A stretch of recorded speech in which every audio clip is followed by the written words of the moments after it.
দিন জান্নাতে ঢুকে যাবেন সেদিন বুঝবেন আপনি সফল। আম্মা মান যুহজিহা আনিন নার ওয়া উদখিলাল জান্নাহ, যেদিন জাহান্নাম থেকে বেঁচে যাব, যেদিন আল্লাহর ফজলে জান্নাতে ঢুকবো, সেদিন বলা যাবে ইনি সফল। সেদিন বলা যাবে ইনি কি। আর দুনিয়াতে সফলতার পরেই আবার বিফলতা আসে, বিফলতার পরে আবার সফলতা আসে। দুনিয়া সুখ আর দুঃখ দুটোটার একসাথে জায়গা। জান্নাত শুধুই সুখের জায়গা আর জাহান্নাম শুধুই অসুখের জায়গা। দুনিয়া সুখ আর অসুখ দুটোটা হবে, শান্তি আর অশান্তি দুটোটা হবে। জান্নাতে আর কখনো কি হবে না, অশান্তি হবে না। আর জাহান্নামে আর কখনো কি হবে না, শান্তি হবে। এই জন্য মেরে ভাই, সফলতার শব্দ বুঝে নেওয়া উচিত। সফল কে, সফলতা কি? সফলতা মানে জান্নাত। আল্লাহ তাআলা বলেন সফল কারা জানো? দিলটাকে সাফ করেছে যারা। এই একটা বাক্যকে বলার জন্য রব এক টানা 11টা কসম খেয়েছেন। এর চেয়ে বেশি কসম একসাথে কোরআনে কারিমে আর কোথাও নেই। এই আয়াত বলার জন্য কয়টা কসম? এক বাবা তার ছেলেকে কথা বলতে কসম খাওয়া লাগে না, মা তার মেয়েকে কথা বলতে কসম খেতে হয় না। আর আরশে আজিমে মালিক আমাকে এই কথাটা বোঝাবার জন্য কসম খেয়েছেন কয়টা? 11টা। দেখেন গণেন। والشمسি وضحاها والقمر إذا تلاها والنهار إذا جلاها والليل إذا يغشاها والسماء وما بناها والأرض وما طحاها ونفس وما سواها। আল্লাহ তাআলা বলেন আমি সূর্যের কসম খেয়ে বলি, 2 নাম্বার সূর্যের আলোর কসম খেয়ে বলি, 3 নাম্বার চন্দ্রের কসম খেয়ে বলি, 4 নাম্বার দিনের কসম খেয়ে বলি, 5 নাম্বার রাতের কসম খেয়ে বলি, 6 নাম্বার আসমানের কসম খেয়ে বলি, 7 নাম্বার আসমান যিনি বানিয়েছেন তার কসম খেয়ে বলি, 8 নাম্বার জমিনের কসম খেয়ে বলি, 9 নাম্বার জমিন যিনি বিছিয়েছেন তার কসম খেয়ে বলি, 9 নাম্বার 10 নাম্বার তোমার কসম খেয়ে বলি, তোমার কসম খেয়ে বলি। তোমার তোমার তোমার মানে কার? আমার আমার। ওয়ানাফসিন, প্রতিটা মানুষের কসম খেয়ে বলি, প্রতিটা জানের কসম খেয়ে বলি, প্রতিটা নফসের কসম খেয়ে বলি, আমি তোমার কসম খেয়ে বলি, তার কসম খেয়ে বলি। রব্বুল আলামিন বলেন ওয়ানাফসিন 11 নম্বর কসম, 10 নম্বর কসম ওয়ানাফসিন, আমি নফসের কসম খেয়ে বলি। এবার 11 নম্বর কসম ওয়ামা সাওয়াহা, নফসকে যিনি বানিয়েছেন তার কসম খেয়ে বলি। কয়টা? 11টা কসম খেয়ে বলেন আমিনা কাদ আফলাহা মান যাক্কাহা, নফসকে পরিচ্ছন্ন করেছে যে কামিয়াব হয়ে গেছে সে। বলেন, বলো বলো বলো বলেন। নফসকে পরিষ্কার করেছে যে কামিয়াব হয়ে গেছে সে। রিকশাওয়ালা যদি নফসকে পরিষ্কার করে সেও কামিয়াব, আর হুকুমতওয়ালা যদি নফসকে পরিষ্কার করে সেও কামিয়াব। আর নফসকে যে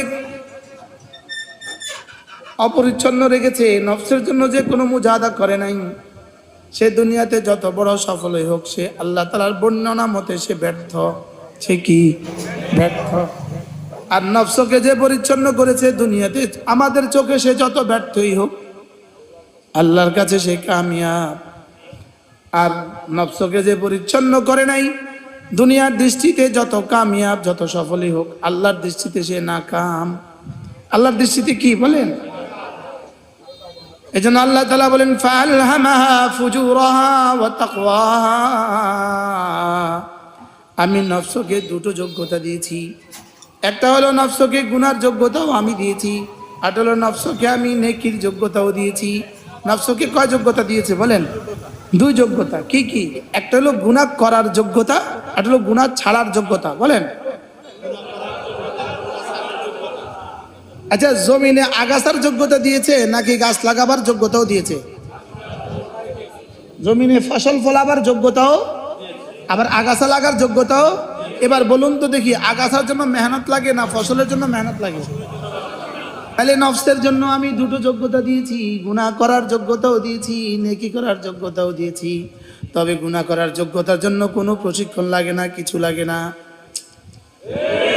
কোনো মেহনত লাগে না। তবে নেকি করার জন্য মেহনত লাগে।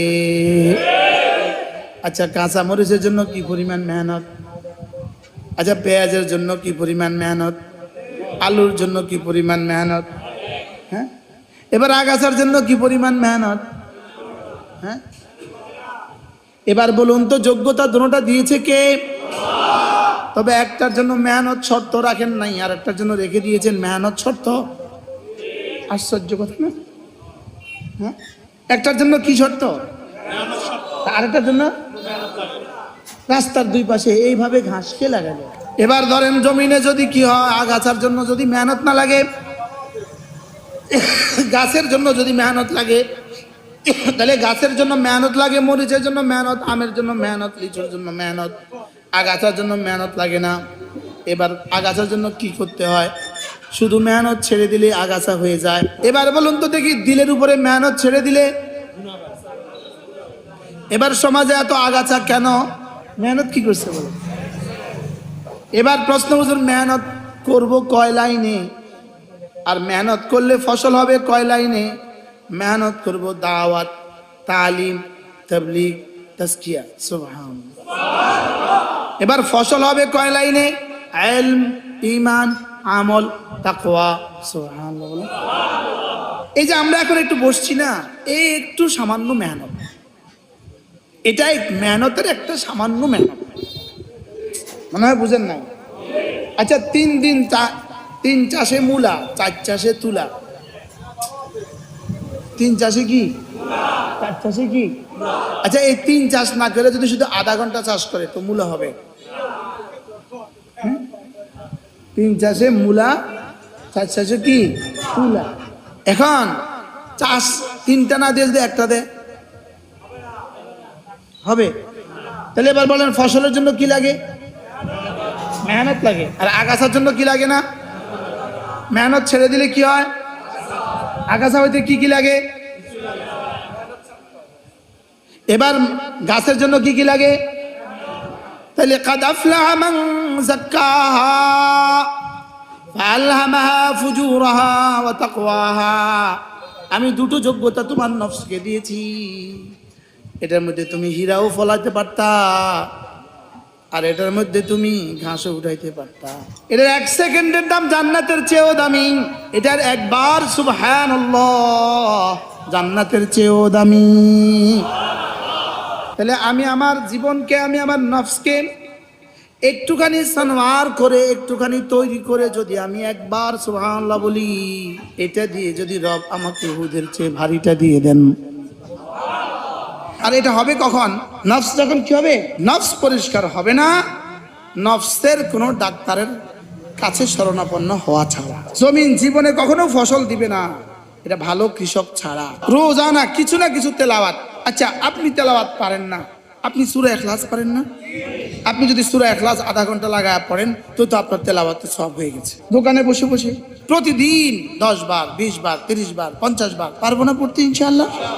এরপরে কমপক্ষে প্রতিদিন 100 বার লা ইলাহা ইল্লাল্লাহ মুহাম্মাদুর রাসূলুল্লাহ, কমপক্ষে ডেইলি কিছু না কিছু দুরূদ।